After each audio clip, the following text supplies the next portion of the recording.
रोहिन भाई ये बताइए कि फोटोग्राफी बिजनेस स्टार्ट करना हो तो कितना स्टार्टिंग इन्वेस्टमेंट होगा आपके हिसाब से?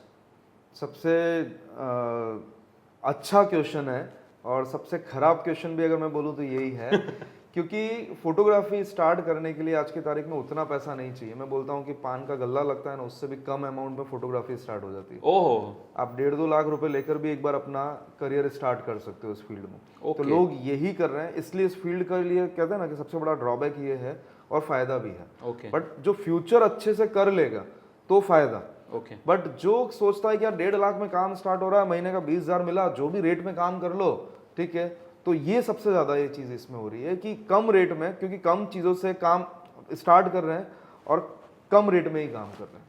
तो ये मतलब मैंने जितना सुना हुआ है कि कैमरा किट, आप ही तो हमने डिस्कशन किया था कि इतने महंगे कैमरे होते हैं। हाँ। तो इनिशियल लेवल पे अगर कोई स्टार्ट करना चाहता है तो कितनी किट बाय करनी चाहिए, कितना रुपया होगा इन्वेस्टमेंट? देखो ऐसे स्टार्टिंग अगर प्रॉपर वैसे कहा जाऊं तो 1.5 से 2 लाख 2.5 लाख रुपए तक का एक अच्छा किट बन जाता है। ओके। ठीक है, जिसमें एक डिसेंट सा वर्क कर सकता है। बट हाँ, अगर प्रॉपर वैसे प्रोफेशनली पूछा जाए तो एक वेडिंग फोटोग्राफर का किट 5 से 6 लाख रुपए मिनिमम।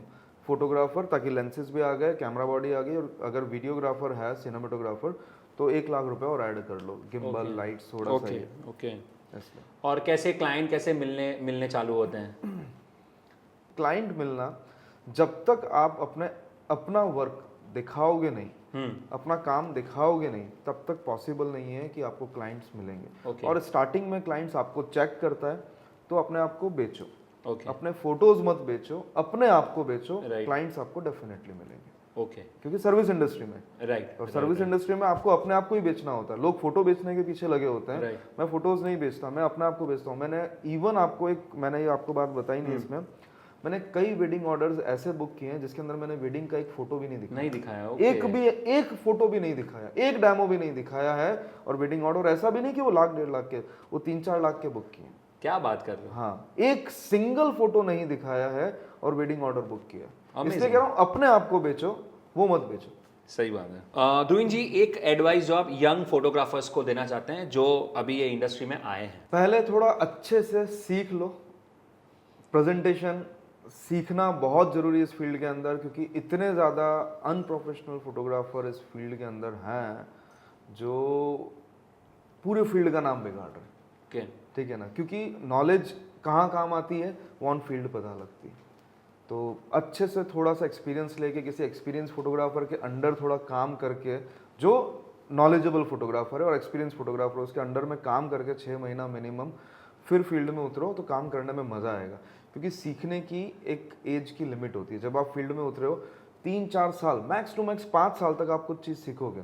आज हमको भी अगर कोई नई चीज़ सीखनी होती है ना, तो हमको अलग से टाइम निकालना पड़ता है, फिर बाद में टाइम नहीं मिलता। ठीक है, आप कितनी भी कोशिश कर लो, बाद में नहीं सीख पाओगे। तो जब सीखने की उम्र है तब अच्छे से सीख लो, बाद में सीखने नहीं मिलेगा। सही बात है। So one good advice to all the young photographers, पहले सीख लो, उसको एक्सपीरियंस कर लो and then you go to the market. एक चीज़ यहाँ पे और मैं बोलना चाहूँगा कि एक सबसे बड़ा डेंजर पॉइंट होता है, ठीक है ना, कि जब हमको लगता है ना कि थोड़ा बहुत आ गया है, क्लिकिंग कर रहे हैं अच्छे से, एक पैसा भी मिलने लग गया है क्लाइंट से, वो सबसे बड़ा डेंजर पॉइंट होता है। क्योंकि आपको एक एवरेज चीज़ तो आ गई है, आपको पैसा भी मिलने लग गया है, बट उससे अगर आपको इस एक लेवल अचीव अगर करना है ना, वहाँ जाने के लिए आपको जो स्ट्रेंथ वाली, जो डीपली नॉलेज चाहिए होती है ना, वो आप कभी अचीव नहीं कर पाते। क्योंकि वहाँ पर हमको ये लग जाता है कि मेरे को तो नॉलेज आ गया। इसलिए कहा जाता है ना कि अधगट मटकी छलकत जाए, आधी भरी हुई मटकी होती है ना, वो छलकती ज़्यादा है। सही बात तो भरो पहले पूरा, फिर मार्केट में उतरो। कमाई करने के लिए पूरी जिंदगी पड़ी हुई है। सही बात है, बहुत बढ़िया पॉइंट आपने बताया। तो मतलब ये फोटोग्राफी इंडस्ट्री में प्राइसिंग कैसे डिसाइड होता है? How people charge? कोई 2 दिन का शादी 1 लाख में करता है, कोई 1 दिन की शादी 2 लाख में करता है, आप 3 दिन का आप 10 लाख चार्ज करते हो। कैसे ये प्राइसिंग का क्या कॉन्टेक्स्ट क्या है अपनी इंडस्ट्री में? प्राइसिंग का ऐसा है ना, एक वर्ड ऐसा आता है ना, औकात। ठीक है ना, मैं इसको बोलूंगा औकात नहीं, knowledge.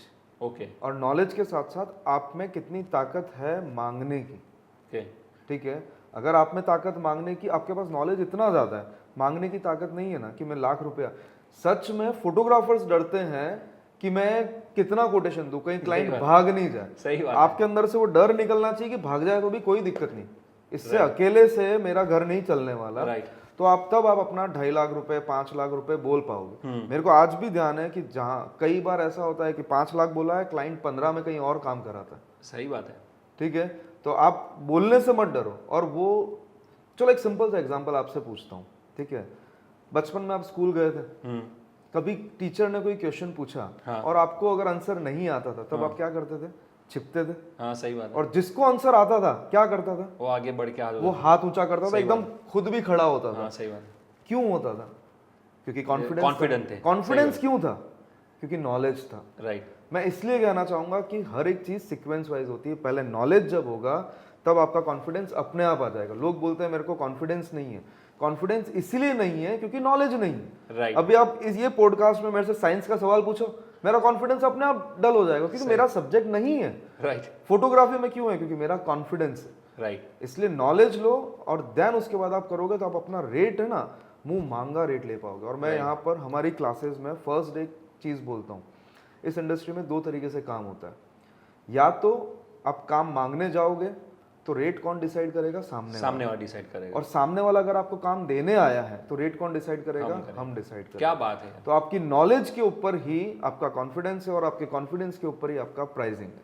Amazing. So your knowledge is equal to your pricing. Okay, so आप फोटोग्राफर हैं तो सबसे पहले अपना नॉलेज बढ़ाइए।